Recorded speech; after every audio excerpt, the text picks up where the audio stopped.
தெனாலிராமன் கதைகள் 242. மாட்டிவிட்ட பொய்.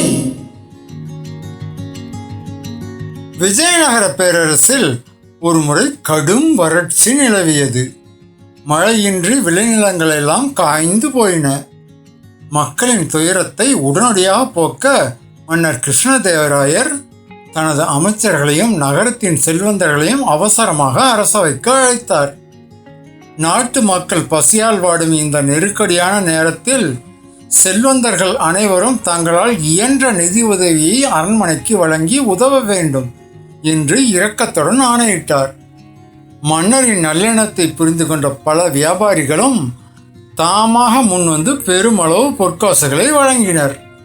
ஆனால் அந்த நகரத்திலேயே மிகப்பெரிய செல்வந்தனான சுப்பையா என்பவன் மட்டும் அரசருக்கு ஒரு பைசா கூட கொடுக்க விரும்பவில்லை.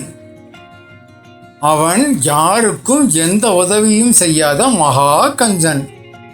தன்னிடம் உள்ள அபரிமிதமான செல்வத்தை மறைக்க அவன் மிகவும் கிழிந்த ஆடைகளை அணிந்து கொண்டு முகத்தில் சோகத்தை வரவழைத்து கொண்டு அரண்மனைக்கு வந்தான்.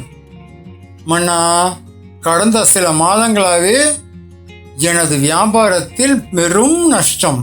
கப்பல்கள் கடலில் மூழ்கிவிட்டன. நானே உணவின்றி வறுமையில் வாடுகிறேன். மன்னிக்க வேண்டும், என்னால் இப்போது ஏதும் தர இயலாது என்று அப்பட்டமாக பொய் சொல்லிவிட்டு சென்றான். அவனது தந்திரத்தையும் போலி நாடகத்தையும் கவனித்த தெனாலிராமன் அவனுக்கு தகுந்த பாடம் புகட்ட நினைத்தான். மறுநாள் நள்ளிரவில் சுப்பையாவின் வீட்டிற்கு மாறு வேடத்தில் யாருக்கும் தெரியாமல் சென்றான் தெனாலிராமன். அங்கு சுப்பையா தனது பாதாள அறைக்குள் குவியல் குவியலாக பொற்காசுகளை எண்ணி அவற்றை ரகசிய பெட்டகத்தில் மறைத்து வைப்பதை பார்த்தான்.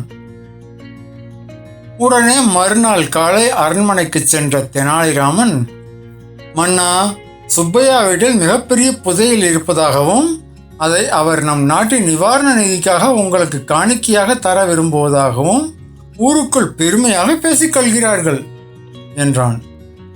இதை கேட்ட மன்னரும் உடனடியாக காவலர்களை அனுப்பி சுப்பையாவின் வீட்டில் இருந்த அந்த பெட்டகங்களை அரசவைக்கு கொண்டு வரச் செய்தார். அதிர்ச்சி அடைந்த சுப்பையா பதறி அடித்து கொண்டு அரசவைக்கு ஓடி வந்தான். மன்னா, இது எனது வாழ்நாள் முழுவதும் சிறுக சிறுக சேர்த்த சேமிப்பு. இதை எடுத்துக்கொள்ள வேண்டாம் என்று கதறினான். அப்போது குறுக்கிட்ட தெனாலிராமன், சுப்பையா, நேற்றைய தினம் நீ வறுமையில் இருப்பதாக மன்னரிடம் கூறினாய். அப்படி என்றால் எவ்வளவு பெரிய செல்வம் நிச்சயமாக உனக்கு சொந்தமாக இருக்க முடியாதே என்று புன்னகையுடன் கேட்டான்.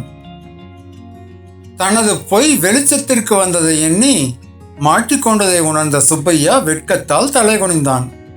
மன்னர் கிருஷ்ணதேவராயர், சுப்பையா, தன்னிடம் உள்ள செல்வத்தை மறைத்து துன்பத்தில் உள்ளவர்களுக்கு உதவி செய்ய மறுப்பது மிகப்பெரிய பாவம். ஔவையார் தனது ஆத்திச்சூடியில் இயல்வது கரவேல் என்று தெளிவாக கூறியுள்ளார். அதாவது, நம்மால் செய்ய முடிந்த உதவியை யாருக்கும் மறைக்காமல் செய்ய வேண்டும் என்று கடுமையாக அறிவுரை கூறினார். தனது மாபெரும் தவறை உணர்ந்த சுப்பையா அந்த பொற்காசுகளை வறட்சி நிவாரணத்திற்காக முழுமையாக வழங்கினான். மன்னரும் தெனாலிராமனின் சாதுரியத்தை பெரிதும் பாராட்டினார். நீதி. இருப்பது இல்லை என மறைத்து பொய் கூறினால் இறுதியில் உள்ளதும் பறிபோகும். மக்களே, உங்களுக்கு பிடிச்ச தலைப்பை கமெண்ட்ல சொல்லிட்டு போங்க. நாளைக்கு அந்த தலைப்புல தெனாலிராமன் கதை வரும். அதுக்கு முன்னாடி இந்த சேனலுக்கு சப்ஸ்கிரைப் பண்ணுங்க, லைக் பண்ணுங்க, கமெண்ட் பண்ணுங்க.